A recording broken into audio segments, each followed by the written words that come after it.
Bien, estimados amigos, bienvenidos al quinto episodio. Hemos sobrevivido el primer mes, Daniel, y estamos en el quinto episodio crítico.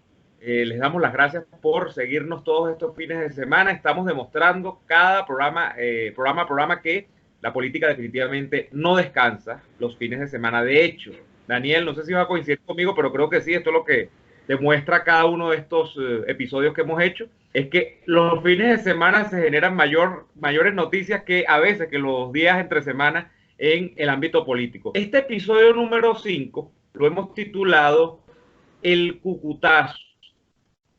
Otra vez la acción. Y estábamos ya, bueno, todo el mundo estaba sabiendo que era viernes y entonces se estaba desenchufando, se iban a tomarse algo, se lo tomaban, los que se iban al cine, se iban al cine, los que se desconectaban, se desconectaban. Decíamos, ya se acabó la semana y no se acabó la semana, porque cuando, por ejemplo, nosotros salíamos, comenzaba a rodar en el internet una noticia vinculada a la sanitaria y a lo que ocurrió en Cúcuta a principios de este año, cuando comenzó sus funciones o a tratar de ejercer funciones como presidente interino, presidente encargado Juan Guaidó. Y es una noticia que sale del Pan Am Post, firmada por Orlando Avendaño, donde se señalan actos de presunta corrupción en el tema no de la ayuda humanitaria como digamos, tan acentuadamente, sino en el tema de los militares que pasaron la frontera, que supuestamente se iban a plegar al bando de la Constitución, las leyes, el respeto a la presidencia de Juan Guaidó, y el destino que habrían tenido estos militares luego de irse a Colombia en los días. La denuncia que hace Orlando Avendaño es de que dos personas que fueron comisionar logística y todo el tema de alojamiento fundamentalmente de estos militares que están en el de Colombia, habrían estas dos personas incursionado en actos de corrupción con sobreprecios, con facturaciones que no tienen sustento digamos, en cobros reales dentro de los hoteles colombianos, etcétera, etcétera, etcétera. ¿Tú leíste la noticia, Daniel? La leí porque tú me la mandaste. Yo, Ajá. bueno, en realidad me la había hecho llegar ya, o sea, me la habían hecho llegar, pero yo no le había prestado atención. Y eso de alguna manera, cuando lo leo, cuando tú me das la voz de alerta, de alarma, eh, yo creo que se me vino a la mente el título de este programa, ¿no? Otra vez la corrupción. ¿No? Y resulta ser que no solamente que es otra vez la corrupción, sino que es otra vez todo, Neymar. Porque ya el ruido era demasiado fuerte. Lo que ocurrió en Cúcuta fue horrible. Y todos los que estuvieron allí y que conversaron sobre el asunto lo contaban. Cómo se convirtió eso en una gran locura de todo tipo. Pero creo que en honor a bueno, como esto es fin de político y este programa va a salir para nuestros suscriptores en Patreon, va a salir el sábado, que es cuando lo estamos grabando, y el domingo en versión abierta para todos los que están en YouTube. Así que vamos a tratar de sumar la mayor cantidad de información fresca que tengamos para el momento que estamos grabando esto, pero es necesario decirle a la gente que esto se está moviendo y que el reportaje del Pan Am Post, medio que por cierto me ha dado espacio en su plataforma también, es el primero de una serie. Entonces hay que estar pendiente este fin de semana porque vienen cosas por allí. Pero ya hay una respuesta directa, porque ya Almagro, el secretario general de la OEA, ha pedido una investigación rechazando la corrupción. Juan Guaidó ha escrito en más o menos los mismos términos diciendo lo que dicen normalmente los presidentes en estas alturas, pues que caiga quien caiga y todo aquello, llegaremos hasta el fondo de las consecuencias y no habrá descanso y tal. Pero El diputado de Voluntad Popular, Armando Armas, ha emitido un comunicado que ha hecho llegar a través de las redes. Dice lo siguiente, el diputado Armando Armas del Partido Voluntad Popular. Ayer fue publicada una acusación en el periódico Panam Post sobre supuestos excesos en el uso de recursos por parte de algunos enviados del presidente Guaidó a Cúcuta. Iniciamos diciendo que el presidente es el primer interesado en llegar al fondo del asunto. En Voluntad Popular vamos a responder estas acusaciones con total transparencia, defendiendo el honor de los inocentes y exigiendo castigo en caso de que haya culpables. Ya aquí hay una primera distinción. Él está hablando en nombre de su partido. O sea, que están atendiendo el asunto como un tema partidista. Iniciamos, a ver, aquí, en función de ir aproximándonos al centro de la cuestión, queremos señalar lo siguiente. 1. El gobierno interino no manejó fondos internacionales de ayuda humanitaria. Los fondos fueron manejados por los gobiernos de Colombia y USA, agencias de cooperación, ONG internacionales, entre otros. Pero la Asamblea Nacional no ejecutó fondos en Colombia para material humanitario. Primera contradicción. ¿Me estás hablando del gobierno interino o me estás hablando de la Asamblea Nacional? ¿O es que la Asamblea Nacional es el gobierno interino o es que el gobierno interino es la Asamblea Nacional? 2. Evidentemente hubo gastos altos en hoteles y restaurantes por la sencilla razón de que una considerable cantidad de activistas y diputados fueron a trabajar esos días a Cúcuta. No es lo mismo decir que una persona pagó una cuenta en $1,000 en un restaurante a decir que esa persona pagó $1,000 por 200 personas que comieron en un restaurante. Allí hay claramente mala intención. Es decir, el diputado de Voluntad Popular, Armando Armas, afirma que es, que es malintencionado decir que pagaron una cuenta de $1,000 en un restaurante. Y dice que comieron 200 personas. Oye, ¿qué restaurante será ese donde 200 personas comen por $1,000? Debe ser bien barato, porque ¿a cuánto por cabeza? Saca una cuenta ahí, Dios maravilla. Ya me saca la calculadora, pero bueno, eso será en un rato. 3. La operación del 23F implicaba grandes cantidades de ayuda humanitaria, comunicaciones complejas, esfuerzos diplomáticos que involucraban comitivas de 4 jefes de Estado y retos de seguridad muy destacables. Por ello se necesitó llevar muchas personas a Colombia, desde Caracas y otras partes del país. Es extraño, porque siendo el sitio donde se estaba desarrollando el asunto Colombia y siendo delegaciones de otros países, cada quien pagó lo suyo. O en este caso no hay nada de decir que con este dinero se le pagaba, o sea, que el gobierno interino manejaba el presupuesto para pagarle a todos los que fueron. 4. El presidente pedirá a Colombia y al Panam Post los supuestos informes de inteligencia a los que se refiere el artículo. 5. Se solicitará auditoría internacional. 6. Se pedirá colaboración de la Fiscalía colombiana de ser ciertos los informes. 7. Pediremos aclaratoria de los entes internacionales que manejaron los recursos para que expliquen que no fueron administrados por el gobierno interino directamente. Tengan certeza de que llegaremos al fondo del asunto. Nunca se había hecho una afirmación tan tajante como esa. ¿Qué te parece el comunicado?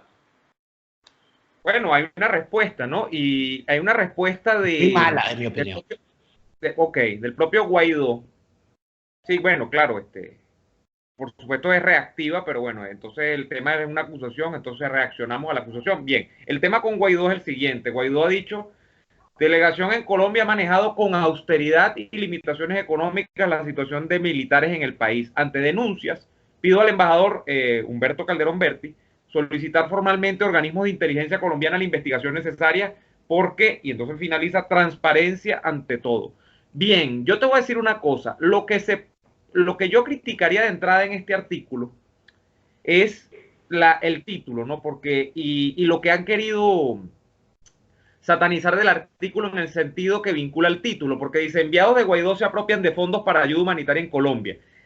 Y el artículo habla poco del tema de la ayuda humanitaria. El artículo habla fundamentalmente de la situación de los militares que se pasaron del lado de allá de la frontera y del alojamiento que hubo de estos militares en varios hoteles de la frontera. De la ayuda humanitaria, de lo que yo recuerdo, porque es un artículo muy largo, hay una referencia a unos alimentos que están en estado de descomposición, que se quedaron allí supuestamente, y esto es a lo que reacciona, fíjate tú, Armando Armas, lo que tú estás diciendo. Habla un poco también del tema de los restaurantes y cosas, pero se queda con el tema de la ayuda humanitaria. aquí se habla poco del tema de la ayuda humanitaria si nos vamos a fondo. Aquí el tema, la denuncia concreta, y esto es lo que sí debería pedir Voluntad Popular, que supuestamente está pidiendo allí las pruebas, etcétera, etcétera, están publicados unos soportes de pago al final del artículo. Son soportes de pago de los hoteles donde se alojaron estos militares. Y la denuncia fundamental que está a lo largo de todo este artículo es que el tema de los militares, así como la ayuda humanitaria, fundamentalmente la iba a coordinar el diputado José Manuel Olivares y la diputada Gabriela Arellano. Gabriela Arellano de Voluntad Popular y José Manuel Olivares de Primero Justicia. El día antes, si no recuerdo mal lo que leí allí, el día antes de el episodio de los camiones en la frontera, súbitamente Juan Guaidó dice que no son José Manuel Olivares y Gabriel Arellano los encargados, sino que comisiona a 2 nuevas personas para estas funciones, el tema de la logística en la frontera. Son unos señores que yo francamente desconozco. Una se llama Rosana Barrera y el otro es un señor llamado Kevin Rojas. Y sobre estos 2 señores que recaen casi todas las acusaciones que se ponen en este artículo. Aquí, sobre por eso, cierto, se salva atención, Ajá. Sobre eso, Ajá.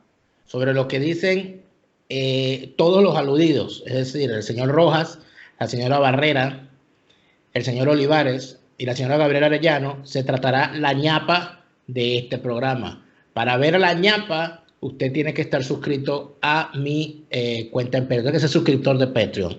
Es una ñapa corta con contenido adicional a lo que aquí ya hemos hablado. Suscríbese patreon.com/delaraf y allí podrá ver la ñapa exclusiva del Fin de Político. ¿Continúas? Muy bien, sí. ¿Qué dice el artículo con respecto? Recuerden ustedes que Humberto Calderón Berti, es el embajador de Venezuela en Colombia, designado a tales efectos por Juan Guaidó.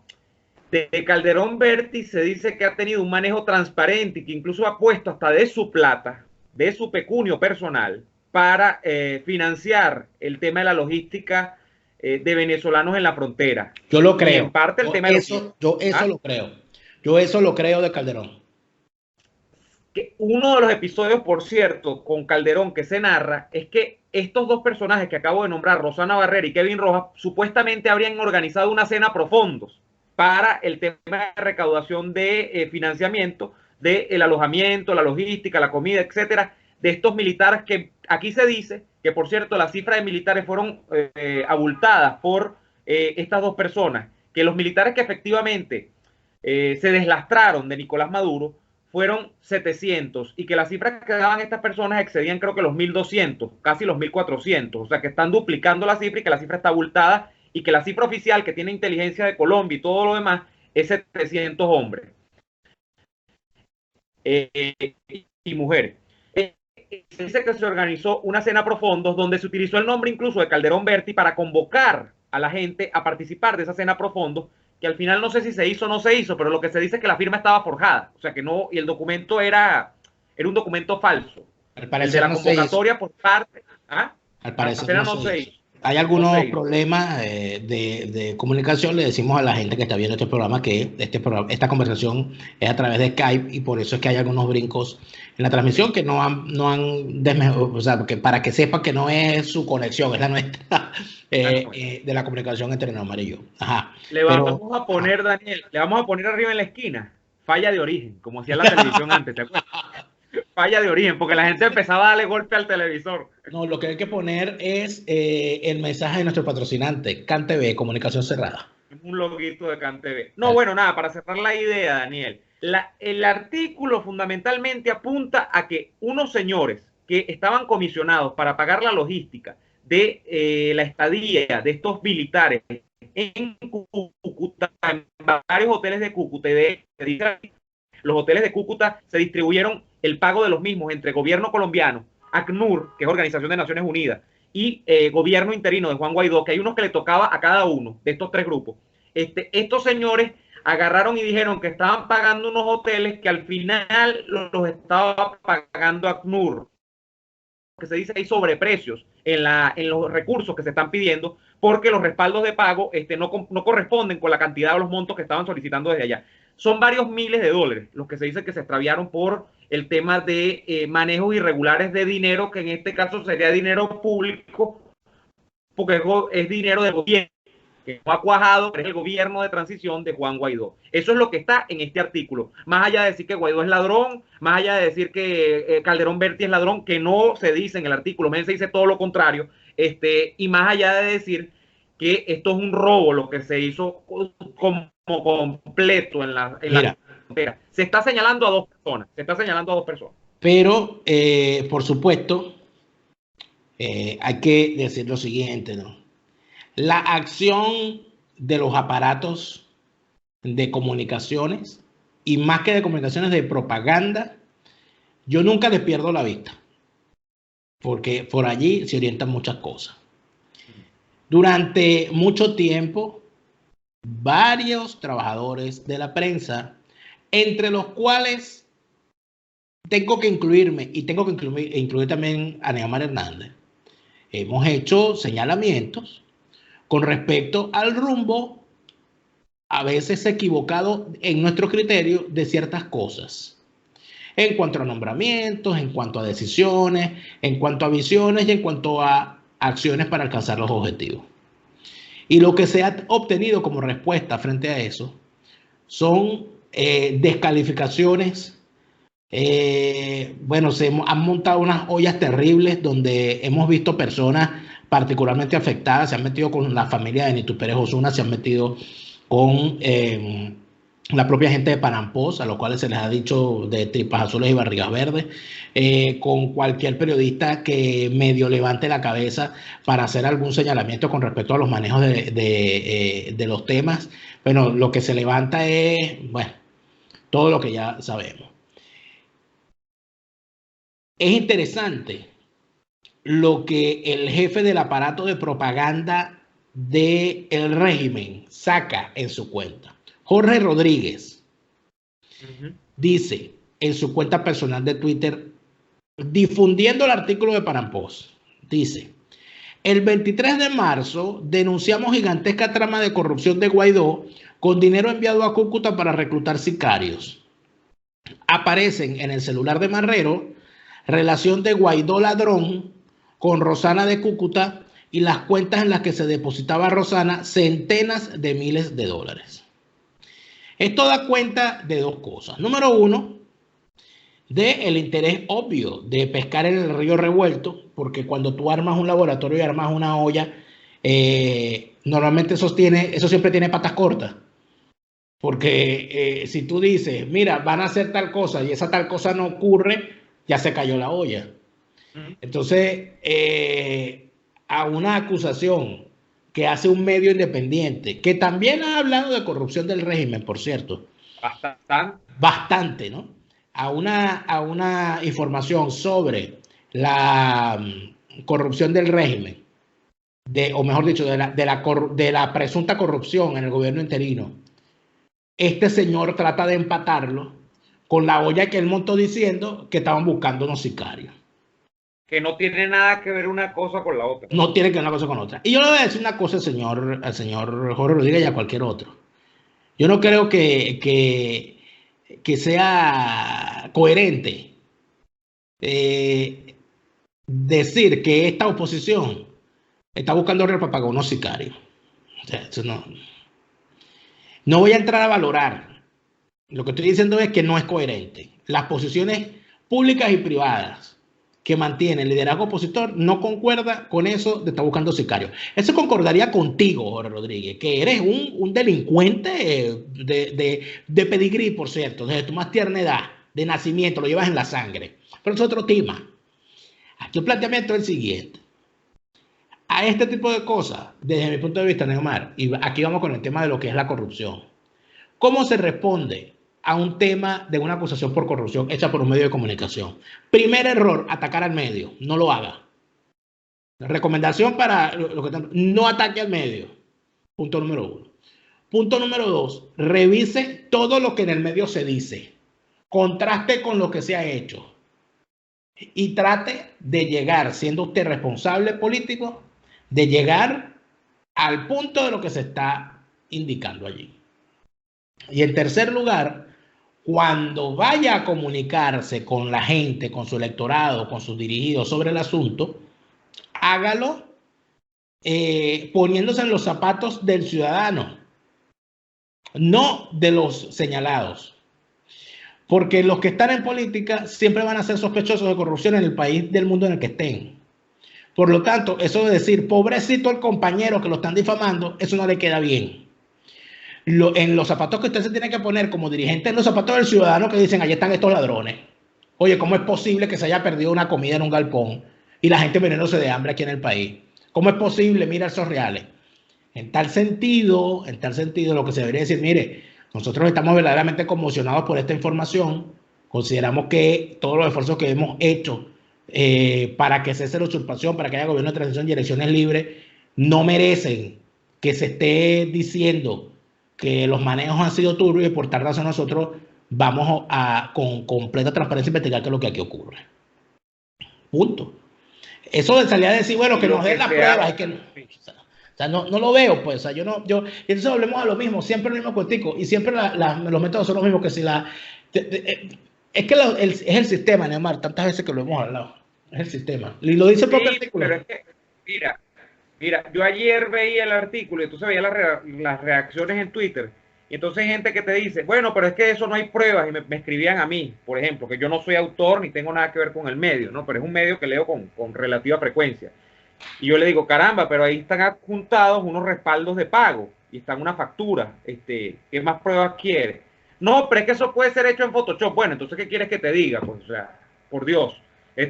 Hay gente realmente que con el tema de las pruebas, que siempre son importantes para presentar acusaciones, se ha estigmatizado en los últimos años en el sentido, ni siquiera, corrijo el término, no estigmatizado, sacralizado a determinados actores políticos al punto de que tú le pones enfrente, mira, aquí está el fajo de billetes con las huellas digitales que este tipo se apropió de el Heraldo Público. Y el tipo así, no, es que esa huella puede ser que el tipo lo durmieron y le pusieron las huellas así en los billetes. O sea, con eso tú no puedes, pana, con eso tú no puedes. ¿Qué recomiendo yo al tema del presidente Juan Guaidó?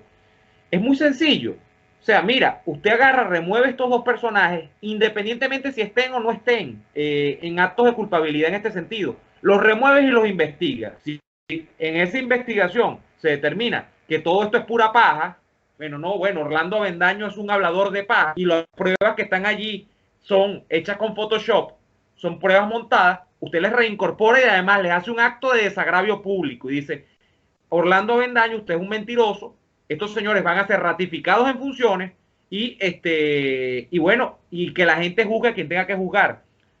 Pero usted no puede tener a alguien allí y entonces salir en la actitud típica del compañerito que reacciona y defiende a ultranza al otro sin saber si está o no está. Solidaridad automática. Automática. Y tú sabes por qué es grave, Daniel. ¿Qué es lo que nos estamos jugando nosotros acá? Nosotros nos estamos jugando la seriedad frente a la comunidad internacional. Que si esencialmente es uno de los pilares que tenemos nosotros en esta lucha que ha sido bien complicada, que no termina de cuajar, de un gobierno que no termina de posesionarse en cuanto al centro de toma de decisiones, porque está la circunstancia que está en Venezuela, están los militares atrincherados como están y todo. El elemento fundamental que tú tienes de apoyo es la credibilidad de la comunidad internacional. Ahí salió Almagro, tú lo estabas comentando. Imagínate tú que lo de Almagro sea una cadena y entonces luego salga Trump, luego salga Iván Duque, que es muy lógico que salga porque el tema es en Colombia. Luego entonces venga Bolsonaro y entonces, esto se vuelve un tejemaneje completo. Y entonces allí se te echa abajo una lucha por una torpeza de dos individuos, que si son ladrones, no importa. Es decir, sí importa, pero no importa para el gobierno de Juan Guaidó. Lo que importa es que los desincorporen. O sea, no puedes tener a los tipos allí, los desincorporas y ya, chico. O sea, no es Guaidó el que se está robando los reales, son ellos dos, los sacas y ya. ¿Qué de difícil tiene eso? Que una parece que es hermana, cuñada, no sé, de un diputado de Voluntad Popular, porque entonces todos vemos que esto es como una familia. Entonces, esto es monoparental aquí. Y estamos todos metidos entre familia que... Bueno, no me importa, pana, no me importa. Lo mismo que pasó con Superlano en la frontera, que si estaba en un burdel o no estaba. Bueno, chicos, lo aparta de responsabilidades y ya, y se acabó el problema. Una persona, mira, porque yo no voy a caer en eso, una persona, dos, no hacen que el gobierno de Guaidó sea un gobierno de ladrones. Ahora, si usted, sabiendo la información y si usted, teniendo las pruebas en la mano, Y si usted, sabiendo que eso es verdad, no hace nada, oye, ahí se compromete la actuación del gobierno, ahí sí. Pero esto no, o sea, si lo dejan correr, aquí la torpeza sería dejar correr esto y no hacer nada. Uno, desincorporarlos, investigarlos. Si son culpables, bueno, Orlando Avendaño. Si no son culpables, Orlando Avendaño ha mentido, Panampos ha mentido, y de hecho, hacemos un acto de desagravio público, los reincorporamos en el cargo, y eso es simple para mí. Sí. Bueno, oye, yo creo que más bien nosotros a lo que deberíamos es, y es a lo que nos estamos dedicando en este momento, es a revisar cómo tratar públicamente un tema de corrupción. Porque lo primero que debería haber, ¿vale? Y lo digo como ciudadano, lo primero que debe haber cuando estalla un caso de corrupción es una investigación. ¿Es verdad o es mentira? Es verdad, pero no es real. ¿Quién se los agarró? Fulano, preso. Punto. Pero en Venezuela es más larga la lista de excusas para la defensa y la solidaridad automática que la lista de procesados por hechos de corrupción. Y lo peor no es eso. Lo peor es que cuando es procesado alguien, siempre es procesado con un asterisco. El chino de Recadi, que no era chino, sino coreano venezolano, fue el único, dicen que fue el único preso, no es verdad, pero es el más notable por unas importaciones. El juicio contra Carlos Andrés Pérez está teñido por el cariz político que se desenvolvió a su alrededor. Y así otros muchos más. Yo recuerdo cuando en el gobierno de Rafael Caldera,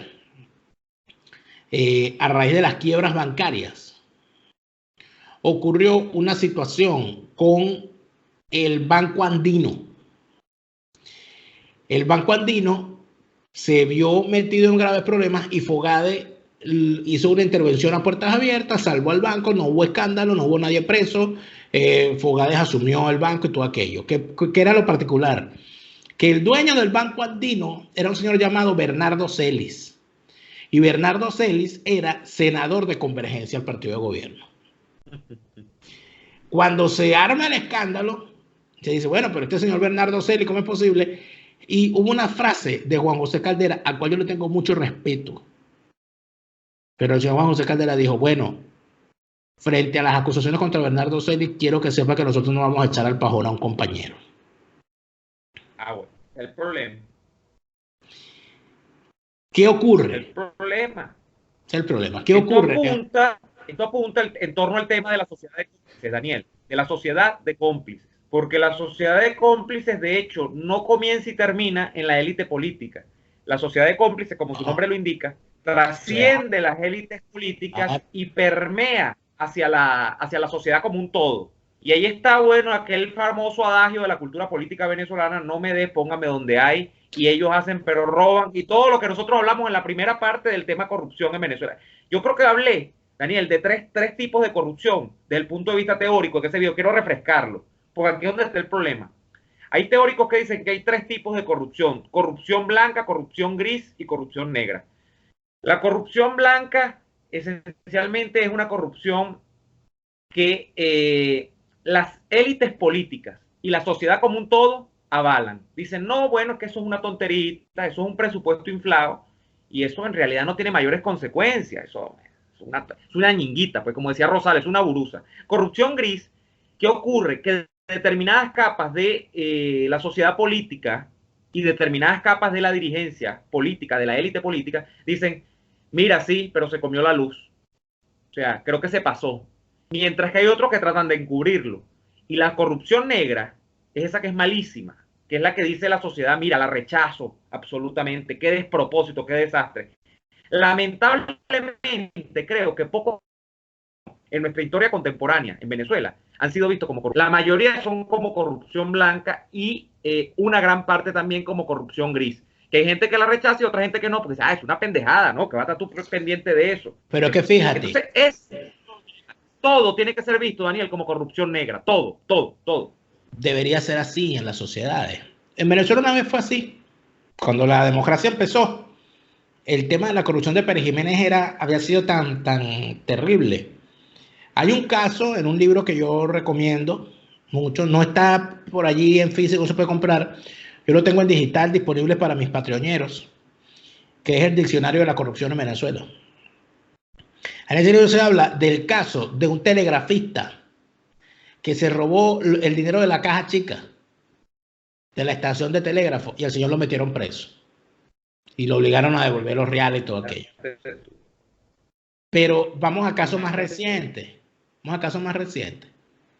Aquí cuando Juan Carlos Caldera, tú que hablabas de la cuestión de las pruebas, aquí cuando Juan Carlos Caldera lo grabaron en un video recibiendo real de un emisario de Wilmer Ruperti, a los años vimos a Juan Carlos Caldera otra vez representando a la oposición en cuestiones de importancia. Ya que a todo el mundo se le olvidó. En el CNE, nada más y nada menos, en el CNE. Nada más y nada menos. Bueno, por ejemplo, ¿no?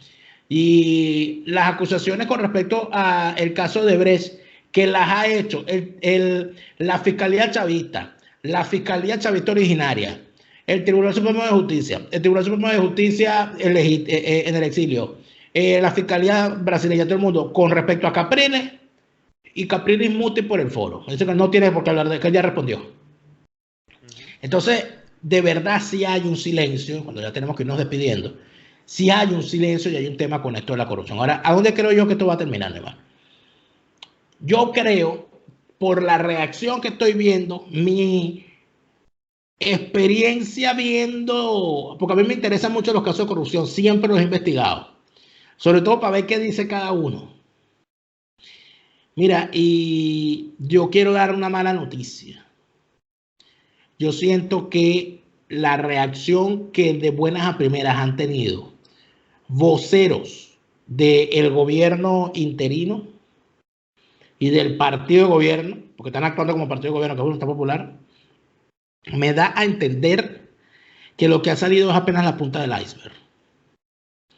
Que estos dos personajes son una pequeña parte de un entramado, que responden a alguien y que el llamado casi que a la protección y el círculo que se ha armado para protegerlos es simple y llanamente la respuesta natural de los implicados o simplemente de los que dicen, mira, tenemos que tapar esto porque si esto se destapa nos venimos abajo. Yo creo que un gobierno interino no aguanta un escándalo de corrupción. Mucho menos si ese escándalo de corrupción está vinculado con dinero de organismos internacionales donados. Y no sería el primer escándalo, porque ya sabemos los cuestionamientos que hay, y esto no es especulación, porque se pagaron unos bonos. Entonces, unos bonos de PDVSA que fueron vendidos de forma irregular sin el aval de la Asamblea Nacional. Y la propia Asamblea Nacional, cuando Juan Guaidó era presidente de la Comisión de Contraloría, denunció la emisión de esos bonos, porque no fueron aprobados por la Asamblea Nacional. Y cuando Juan Guaidó entonces llega a presidente interino, manda a pagar los bonos que él mismo descalificó. Eso no es una fábula, eso es un hecho. Y eso es cuestionable. El nombramiento de personas en cargos, que eso siempre, en Venezuela siempre eso se pasa, yo no sé por qué eso se ignora tanto en Venezuela. Eso también es un hecho de corrupción. El nombramiento de amiguitos, hermanitos, compañeritos del partido, que de paso no tienen experiencia en el tema. No, porque ese es el hecho fundamental, Daniel, que tú le revisas la carpeta de haberes y entonces no hay ninguna manera de justificar el nombramiento porque no tienen experticia en ninguna de las áreas para las que son nombrados. Entonces, bueno, ahí solo viene el famoso tema de es personal de confianza. Bueno, revise muy bien el personal de confianza que selecciona, porque cuando usted selecciona dicho personal de confianza, si ese personal de confianza es ladrón, el que es ladrón es usted, porque el único argumento que usted tiene para ponerlo en ese cargo es que es de su entera confianza. Allí ya no prela el hecho de que el tipo es abogado y que es graduado en Harvard, ni que el tipo es la verga de Triana en economía, que tiene un doctorado en economía. No, ahí es que usted lo puso y que el único aval es que usted confía demasiado en esa persona. Entonces, el día que esa persona se coma la luz, para nombrarlo, para que ejerza ese cargo, para que ejerza una responsabilidad. Normalmente para cosas malas. Pero mira, ya antes de irnos, sí. Yo tweet, porque te digo, sí, tenemos que irnos. El tweet de Calderón Berti, Calderón Berti dice lo siguiente: presidente Juan Guaidó, estamos trabajando en la fase final de auditoría de este lamentable y bochornoso caso. Nuestro compromiso con el país es ir al fondo del asunto. Tenga el presidente Juan Guaidó y mi país el compromiso de trayectoria pública que me obligan a ir hasta el fondo de este lamentable caso. Bueno, yo creo en Calderón Berti. Calderón Berti al menos es un tipo calificado. Entonces, vamos a ver dónde termina esto. Y bueno, solamente es lamentable. Eso, ahora, solamente eso, que es importante. Está reconociendo que hay un hecho bochornoso.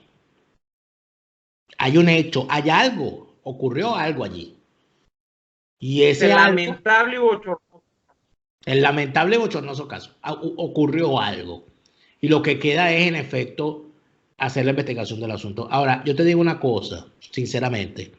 Quedan muchas preguntas abiertas y quedan muchos cuestionamientos. Y lo que hay que decir mayor de esto, Neomar, es que yo tengo una conclusión que quizá me había ahorrado de decirla en público, pero tengo que hacerlo.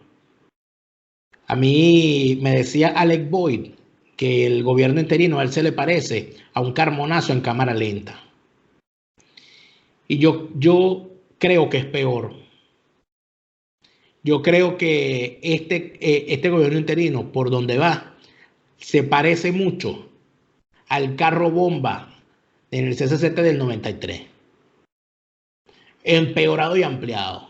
Una gran operación de unos bandidos, ¿verdad?, para aprovecharse de un hecho político, ponerle la mano a dinero fácil, hacer negocios sin importarle el rumbo del país. A mí eso es lo que me termina pareciendo, eso es el olor que me termina pegando, porque hay cosas que aquí uno no se explica. Y de verdad uno no entiende cómo se dejó dañar una comida en la frontera, ¿sí?, con lo que está ocurriendo en Venezuela, pero no se dejaron dañar unos bonos. Los bonos no lo dejaron que se dañara. Los bonos salieron a pagarlos. Ojalá los que administran los bonos los hubiesen puesto a administrar la comida. Quizás no se hubiese perdido en un galpón, digo yo. No sé qué piensas tú. No, y yo lo que pienso es que Jorge Rodríguez y el chavismo son los menos calificados para estar diciéndole ladrón a nadie. No. Olvídalo. Uno del chavismo ni habla porque desde todo punto de vista, tomas tú las cifras que tomes, en la historia del chavismo está escrita con la palabra robo aquí pegada en la frente con un tiro. Toda la historia de los 20 años del chavismo está escrita, del chavismo en el poder. Porque si hubiesen comenzado en el 92, o sea que tuviesen 30 años gobernando, el robo sería más descarado y más grande, ¿no? No, 20 años de poder. El chavismo ha robado y asesinado lo suficiente como para no poder hablar de justicia ni de solicitud de nada. 100 años. Y con esto no estamos diciendo que, bueno, es que ellos han robado más, ellos han robado menos. No. Es que Jorge Rodríguez no puede abrir la boca para hablar de corrupción. No puede. Sencillamente no puede. Es verdad. Bueno, tenemos que irnos. Se ha terminado el 5º episodio de este Fin de Políticos. Les seguimos agradeciendo por su apoyo, por seguir viendo los videos de Fin de Político en mi canal de YouTube. Suscríbanse, activen la campanita para que les llegue la notificación. Les recordamos que este Fin de Político sale en exclusiva, tanto en el Patreon de Daniel Lara, que es patreon.com/delaraf, y en el mío, que lo acabo de abrir hace poco, también salen exclusivas, salen los dos más o menos al mismo tiempo en preview, solo para suscriptores. El mío es patreon.com/neoadolfo.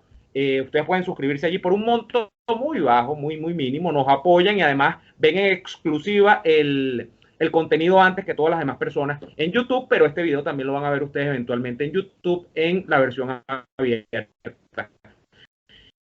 Nada, despedirnos y en la próxima emisión déjame despedirme yo porque la conexión, gracias a nuestros patrocinantes de Lacan TV, a Neomar se le entrecorta.